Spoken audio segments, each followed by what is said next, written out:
You can't play the hero fantasy in your mind and decide to act this way.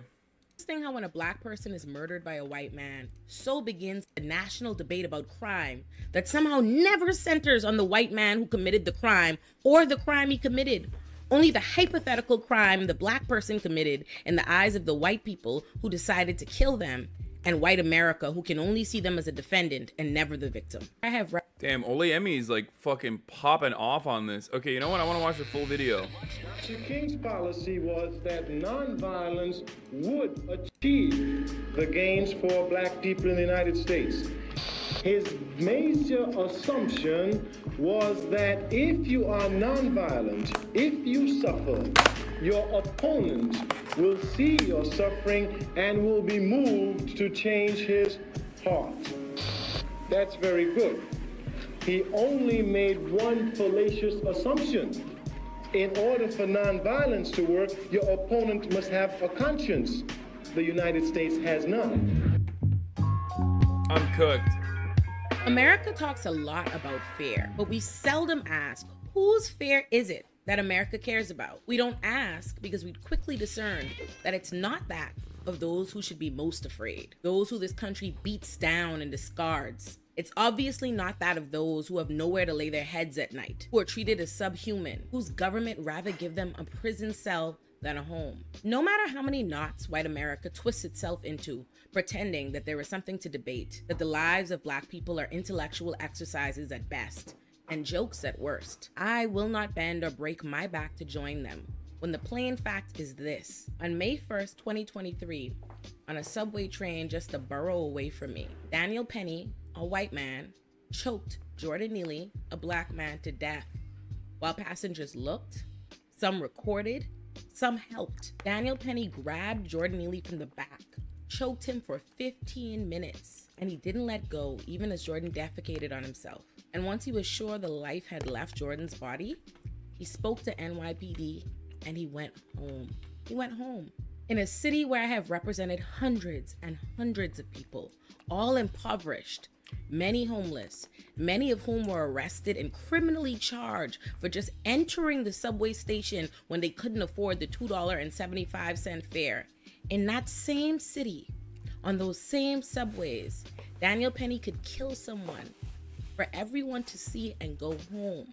Something Jordan Neely didn't even have, which is why he was on the subway in the first place, screaming out for food and water, and doing so in vain, because the people his desperate pleas would fall on would sit front row to his murder, and not a soul would lift a finger to help him. And much has been said and asserted as fact regarding Jordan's mental health, how he was having a mental health crisis, how he was dangerous, how he was acting erratic, crazy, and aggressive. And there's been a significant effort made on the part of people hoping to humanize him by saying things like, the passengers' fears were valid, but he shouldn't have been killed, or we shouldn't react to mental health episodes this way. But I would like to seriously ask this: why are you defending against a premise you need not accept? Is it mentally ill to be fed up, to be angry, to be desperate, that you do not have a bed, food to eat, water to drink, and that life has shown you time and time again that you're more likely to get it from a prison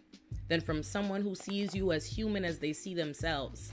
Is it legitimate to be afraid of someone for that? Not nervous, anxious, agitated, concerned, worried, sympathetic, or to feel pity, but afraid? So afraid that you think you're in danger, that this man who has not touched you, presented a weapon, or made any advancement towards you needs to be put down. Is it self-defense for a trained Marine to choke an unarmed, homeless man who had not threatened him from behind? Is a person who you must creep up and attack from behind posing a threat to you? Too often, even the well-intentioned public embraces, legitimizes, and concedes to characterizations and narratives they feel they must then defend against. I encourage you to reject that practice and instead embrace reality. The reality being that there is absolutely nothing new about what happened to Jordan Neely or how America is trying to justify it. The only thing new is the news cycle. On December 22nd, 1984, 4 black teenage boys approached a white man on a subway in Manhattan and asked him to give them $5. That white man, a then 38-year-old Bernard Getz, pulled out an illegal handgun and shot each of the boys. They survived, but one suffered brain damage and was paralyzed for the remainder of his life. Yeah. One of the boys he shot testified in Getz's trial, and on the stand, he said, "He's going to be found not guilty anyway. I know what time it is." Not only was Getz found not guilty when a Manhattan jury found that he, the 38-year-old man armed with an illegal gun, was right to fear for his life when 4 teenage black boys asked him for $5, that just their person presented enough of a threat that it was a proportionate action to shoot each and every one of those unarmed boys. It was he who should be afraid, not the black teenagers who live in a world where they could survive being shot by a vigilante and know with certainty that he will not be found guilty. But they knew that. They knew that because they'd already witnessed the press do to them what the press is doing now to Jordan Neely. They made Bernie Getz a symbol of white Americans' legitimate fear of crime in the city. Never mind the fact that the only person in the fact pattern who committed a crime was Bernie Getz. He received so much support he would eventually feel emboldened enough to run for mayor. It's interesting how when a black person is murdered by a white man, so begins a national debate about crime that somehow never centers on the white man who committed the crime or the crime he committed. Only the hypothetical crime the black person committed in the eyes of the white people who decided to kill them, and white America who can only see them as a defendant and never the victim. It was the same time then as it was today. I want us to imagine She's so that things fucking do not good. happen in a vacuum. That one thing. Olayemi is a public defender, by the way. So, I mean, she's incredible, but I did not know how good she was at making long form video. Holy fuck! I mean, this is incredible. She is really, really good.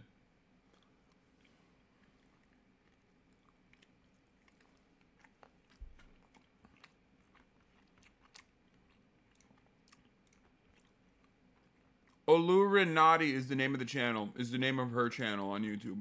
Happens as the result of another thing. America is a country that systemically dehumanizes, abuses, and incarcerates both black and homeless people, let alone those who occupy both groups. And New York City is quite literally one of the most expensive cities to live in the world. According to the New York Times, the average rent of an apartment in Manhattan is $4,975 a month. The average rent is $3,744 in Brooklyn. To rent an apartment, you need to make 4 times the rent and pay first month's rent, last month's rent, and security deposit.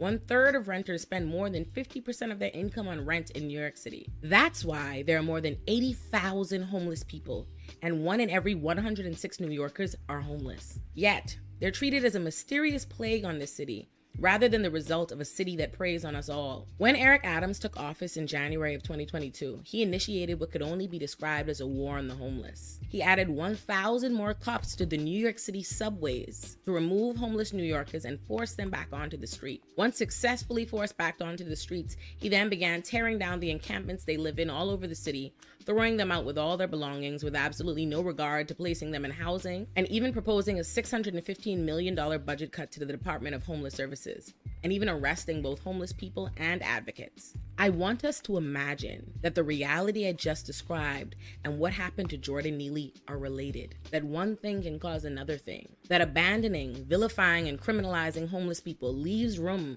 for others to do the same, and for an entire city and press to justify it. If you can imagine that, it shouldn't come as a surprise that in response to the murder of Jordan Neely, Governor Kathy Hochul said, quote, "People who are homeless in our subways, many of them in the throes of mental health episodes." And that's what I believe were some of the factors involved here.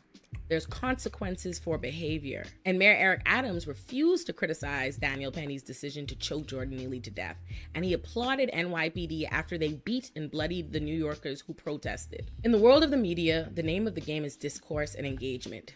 If something is news, they want as many people as possible talking about it, debating it. So facts are dismissed in favor of a million hypotheticals, devil's advocates, straw man arguments, anything to keep people pretending there is something of value in their opinion in a situation where there are facts. As a commentator, that formula is a particularly distressing one for me when a black person is killed by a police officer, or racist, or some other bigot, because I am asked to pretend that we haven't seen the event or America's heartless response to it before. But we have. Not only did Daniel Penny get to go home, he went to his bed, knowing that not only had he killed a man, but that the press would protect his name, the killer's name, while enthusiastically... Yeah, they literally had his name and did not release it on purpose while talking about the fucking rap sheet and greatly embellishing the rap sheet of the victim.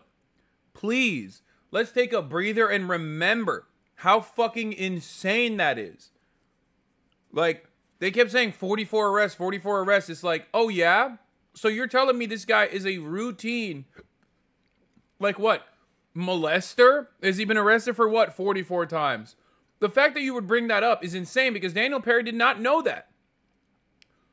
But like, for what? What is the 44 arrests? Oh, fare evasion? Oh my fucking God, dude. Yeah, I guess death sentence time.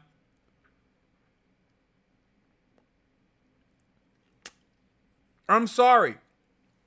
The past transgressions of the victim does not justify their murder.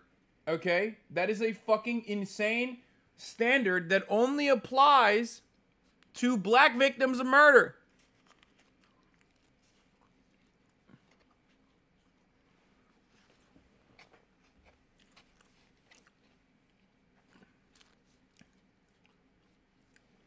There was like one assault, I think, under his belt out of the 44 arrests.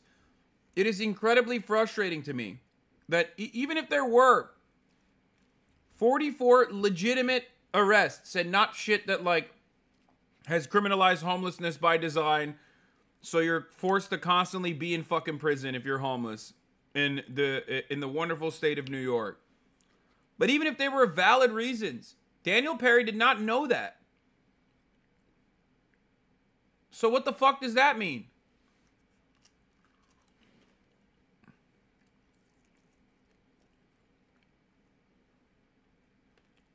I love the judges said there were like 3 or 4 assaults. Oh, okay.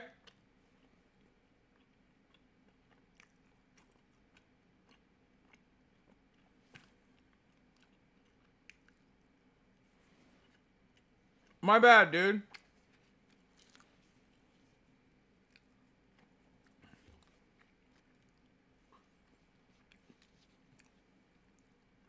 It's not 44, man. That's the point.